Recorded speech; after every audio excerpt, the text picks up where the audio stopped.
안녕하세요. 사연오빠입니다. 오늘의 사연 시작하겠습니다. 안녕하세요. 친구놈 와이프가 똑같은 상간남이랑 또다시 바람난 이야기를 하려고 합니다. 저는 이 친구에게 그동안 여러 번 상담한 적도 있고, 안 좋은 일 상담으로 잘 위로해주는 친구인데, 같은 중고등학교를 나왔고, 같은 과외 선생에게 배웠으며, 대학 가면서 이후 연락 없이 지내다가, 나중에 상담 일을 하는 걸 알게 됐고, 제 개인 사정 상담하면서 다시 가까워진 중고교 동창입니다. 직업이 상담하는 게 본업인 친구입니다. 살면서 세상 사람들 근심을 다 들어주고 받아주는 일을 하는 친구이고 상담 일이 자유롭고 늦게 퇴근할 일도 없는 친구입니다. 친구 노무 어머니는 안 계시고 아버지만 계신데 빌딩이 있는지 뭔 건물을 가지고 있는 건지 돈 많은 집안인 건 맞습니다. 자기 부모님과의 가족사에 대해서는 얘기한 적이 없어 더 이상 자세한 건 모릅니다만 중학교, 고등학교 졸업식 때 아버지만 오신 거 보고 어머니 안 계시다는 걸 짐작할 수 있었을 뿐입니다. 집안이 돈이 많아 굳이 상담 일을 하지 않아도 먹고 사는데 지장이 없을 친구입니다. 하지만 남 이야기를 들어주고 포용해주는 그런 거에 만족을 느끼며 사는 것 같은 친구입니다.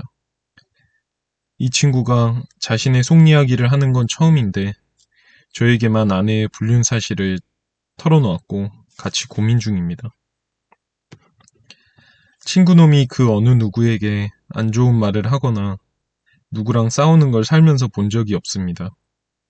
화가 나는 상황에서도 좋은 게 좋은 거라며 유연하게 잘 대처하고 화내는 걸 내색 안 해요.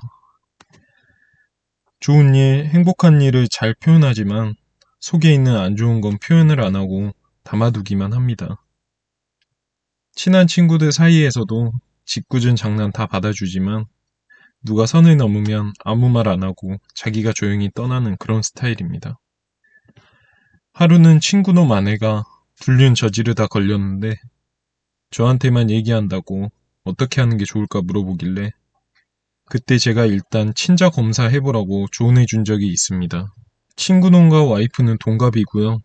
현재 30대 중반이고 맞벌이 중이에요. 둘 사이에는 현재 5살짜리 딸이 한 명 있고 아내에게 문제가 있는지 더 이상 애를 낳을 수 없고 둘 사이에는 더 이상 자녀 계획은 없답니다.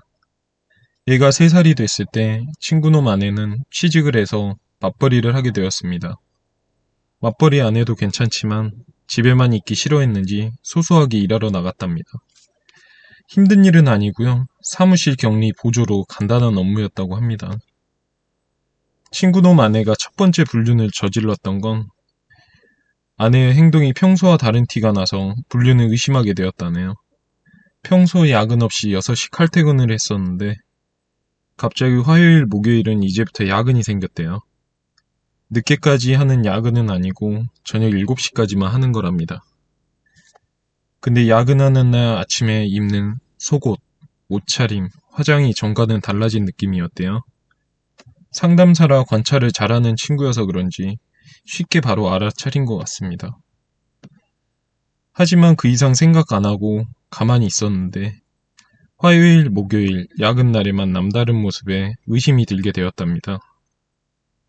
그래서 그냥 지켜보면서 평소처럼 아무 내색 안 하고 있다가 애엄마가 야근한다는 화요일 정시 퇴근 시간에 애 데리러 가서 몰래 기다렸답니다. 만약 진짜 야근이 생긴 거면 정시 퇴근할 때 안 나올 것이고 바람난 거면 정시 퇴근 맞춰서 딴 놈이랑 어딜 가거나 따로 만날 거라 예상하고 기다렸대요. 근데 정문으로 기다려도 안 나오길래 진짜 야근하나 생각했는데 지하주차장으로 딴 남자 차 타고 빠져나갈 수도 있다는 생각에 이틀 뒤 목요일 야근한다는 날에 애 데리고 지하주차장에 주차하고 휴대폰으로 확대해서 나오는 사람들 보고 있었답니다.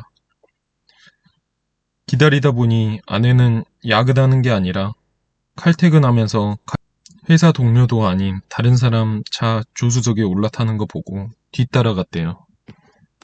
차가 인근 모텔촌에 들어가길래 근처에 바로 파킹하고 애 안고 모텔에 들어가서 프론트 직원에게 지금 방금 우리 애엄마가 딴 남자랑 올라갔다고 말했답니다. 애를 보더니 시끄럽게 소란 피우지 않겠다고 약속하시면 몇 호인지 알려드리겠다고 해서 정말 약속드린다고 소리 지르면 애가 울 수도 있어서 그런 일 없게 할 거라고 진짜 아무 말 안 하고 그냥 데리고만 나올 거라고 차분히 얘기했대요. 그래서 직원이랑 같이 올라갔답니다. 엘리베이터 타고 올라가 마스터키로 문 열고 들어가니 옷은 이미 여기저기 아무데나 던져서 벗어왔고 둘이 벌써 샤워실에 들어가서 같이 씻는 중이었대요. 문 여는 소리에 샤워실 문이 열리고 애랑 눈 마주치자 아내는 놀라서 얼굴 가리고 주저앉아서 떨고 있었대요.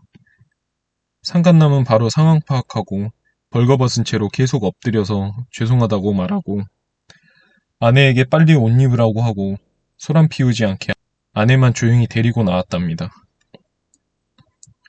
나오기 전까지 상간남은 엎드려서 정말 죄송하다고 특유 저음으로 말하는데 귀에 쏙쏙 꽂히는 딕션이었대요. 나올 때 모텔 직원이 조용히 처리해줘서 고맙다며 CCTV도 필요하면 찾으러 오라고 했고 애 엄마는 차에 태워서 애 보기 부끄럽지 않냐고 하니까 미안하다고 실수라고 앞으로는 다시는 안 그러겠다고 빌길래 얼마 안 된 것 같고 애 때문에 바로 이혼도 그렇고 상간남 위자료 소송만 걸고 봐줬대요. 아내가 가정에 소홀하거나 그러지 않았고 주말마다 부부관계도 했기 때문에 가정에 문제가 있었던 건 아니었답니다. 첫 불륜 걸렸을 때 제가 친자검사 해보라고 알려줘서 친자검사 했는데 친자는 일치로 나왔대요. 문제는 그렇게 1년이 지났고 또 같은 놈이랑 불륜 짓거리 하는 걸로 의심되는 일이 생겼답니다. 근데 이번에는 현장 잡은 게 아니고 휴대폰 벨소리 때문에 알게 되었대요. 어느 날 저녁 아내 가방에서 갑자기 그동안 들은 적 없는 벨소리가 들리는데 애엄마가 전화를 안 받고 황급하게 움직이는 모습이 이상해 보여서 지금 휴대폰 뭔 소리냐고 집에선 항상 진동 아니었냐고 물어보니 새 폰 보여주면서 새로 폰을 맞췄대요. 어제만 해도 기존 폰이었는데 갑자기 말도 없이 새 폰이라고 해서 약간 이상한 느낌이 들었답니다.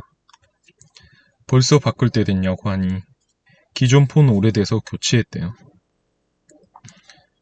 바꾼다는 말도 없이 폰을 바꾸는 게 이상하고 방금은 전화를 안 받는 것도 이상해서 그 자리에서 아내에게 전화 걸으니 아내 가방에서 진동이 울리더랍니다. 지금 애엄마 손에 들고 있는 새 휴대폰에서 울려야 할 벨소리가 안 들리고 아내 가방에서 진동 소리가 났다네요. 그러니까 휴대폰이 원래 거 그대로 있고 새로 하나 맞춘 거죠. 새로 휴대폰을 뽑았으면 유심칩을 옮기고 기존 폰을 끊어야 정상인데 누가 봐도 이상한 상황이라 이게 무슨 상황이냐고 물으니 당황하면서 일할 때 쓰는 폰으로 맞춘 거랍니다. 아니 방금 새로 바꿨다면서 일할 때 쓰는 거라고 말이 바뀌고 일할 때 어쩌고 저쩌고 횡성수설하길래 당장 사실대로 말하라고 말하면 다 용서해준다고 했는데 그런 거 아니라고 당당한 모습이었대요. 그래서 아내에게 무슨 일이 있어도 나는 당신을 사랑하고 우리 가정을 지킬 거라고 괜찮다고 새 폰 달라고 해서 새 폰을 건네받아 열어보니 진짜 새 것처럼 아무것도 없고 톡도 없고 문자도 없었대요. 근데 통화 내역은 저장되지 않는 번호로 좀 전에 울린 그 부재중 통화 내용만 하나 있었고 그래서 새 폰으로 방금 부재중 전화번호로 직접 전화를 걸으니 상대방이 여보세요라고 하지 않고 지금은 통화 가능해? 라고 하는 목소리가 들렸는데 그 목소리가 작년 위자료 소송 걸었던 그 상간남의 목소리가 들리더랍니다. 상간남 목소리가 상당히 저음에다가 딕션이 정확해서 바로 기억했다네요. 바로 끊은 다음 차단 걸고 뒤져보니 다른 전화번호나 문자, 통화 기록은 하나도 없었대요. 그러니까 휴대폰을 새로 샀는데 전에 바람피던 상간남이 어떻게 알고 이 번호로 전화를 했는가 의심이 들 수밖에 없더랍니다. 아내는 얼굴에 철판을 깔았는지 그런 이상한 거 아니고 아무 일도 없다고 오히려 떳떳한 상황이래요. 아마도 통화 내역을 바로바로 지운 게 아닐까 의심되는 상황이랄까? 모텔에서 첫 불륜 걸렸을 땐 무조건 빌더니 지금 두 번째 의심될 상황에선 역으로 당당한 모습이랍니다. 친구는 아내를 안으면서 괜찮으니까 다 이해하고 받아줄 거라고, 나 같은 사람 다시는 없을 거라고 조용히 타일렀대요. 근데 친구놈 속은 그게 아닙니다. 참고 있는 거래요. 지금은 바람 안 걸리려고 조심하는 상태이고, 앞으로는 아내 일 끝날 때 데리러 간다든지 회식한다면 앞에서 기다린다든지, 주말에 친구들이랑 여행 간다면 못 가게 하거나 따라간다든지 해서 조금은 압박을 할 거래요. 상간남 못 만나서 미쳐버리면 가정에 소홀히 하는 상황이 분명 나올 거고, 집에 소형 CCTV 같은 걸 몰래 설치해서 양육권 싸움에서 자신이 유리하게 만들고 싶답니다. 아내는 친엄마 아빠 밑에서 애 키우길 원했대요. 친구 본인이 애한테 잘하는 걸 아내도 알고 남편도 큰 소리 낸 적 없이 잘해주고 재산도 부족함이 없으니 이혼을 원하지 않는 거죠. 애엄마는 딸아이를 정말 사랑하는 게 느껴질 정도로 아끼고 좋아하는데요.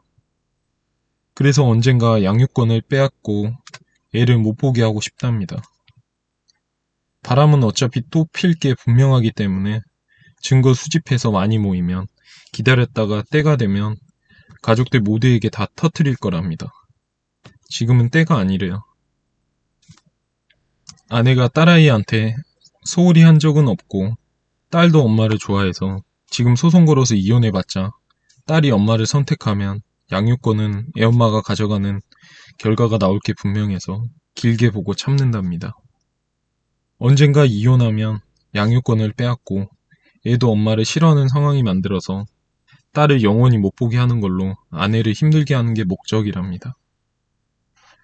애엄마가 바람나긴 했지만 가정에 소홀한 건 아니래요. 해야 할 건 다 잘한답니다. 그러니까 평일엔 밖에서 상간남과 즐기고 집에 와서 해야 할 건 다 하고 그런 셈이죠.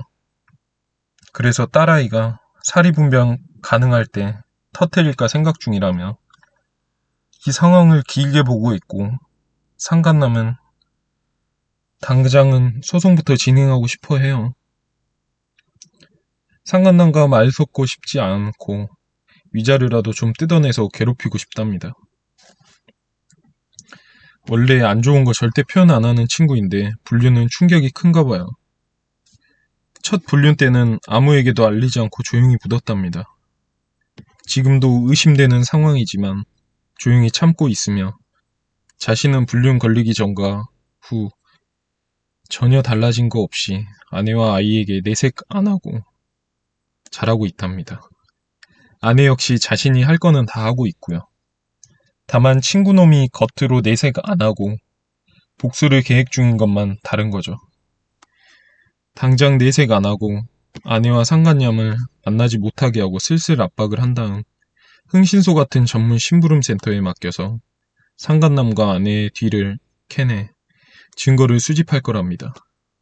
아직도 모텔에서 상간남과 애엄마가 같이 샤워하던 장면이 생생하게 기억난다고 하는데, 저랑 얘기하는 도중에도 화 한 번 안 내고 포커페이스를 잘 유지합니다. 술 마시면서도 이렇게 하소연하는데 얼굴은 무표정이지만 주먹은 뭔가 때려 부술 것처럼 아주 꽉 쥐고 있네요. 새로 개통한 휴대폰에 불륜으로 걸렸던 상간남 전화번호만 있는데 이걸로 위자료 청구 소송이 가능할까요? 한번 걸렸던 상간남에게 위자료 소송을 또 걸 경우 위자료 액수가 더 증가할까요? 그대로 처음이랑 똑같은지 이미 걸렸던 놈이 또 걸리게 되면 민사소송에 위자료가 더 추가되는 개념이 있는지, 이혼할 때 양육권이 남편이 가지게 될 경우 애엄마에게 한 달에 2번 애를 보여줘야 되는데 애가 엄마 보기 싫다고 할 경우 애엄마에게 애를 보여주지 않아도 되는 건지 궁금합니다. 이혼 후 애가 엄마 보는 걸 싫어할 경우 법원에 뭐라 해야 면접 교섭권을 무력화할 수 있는지 이것도 궁금하네요. 많은 조언 부탁드립니다.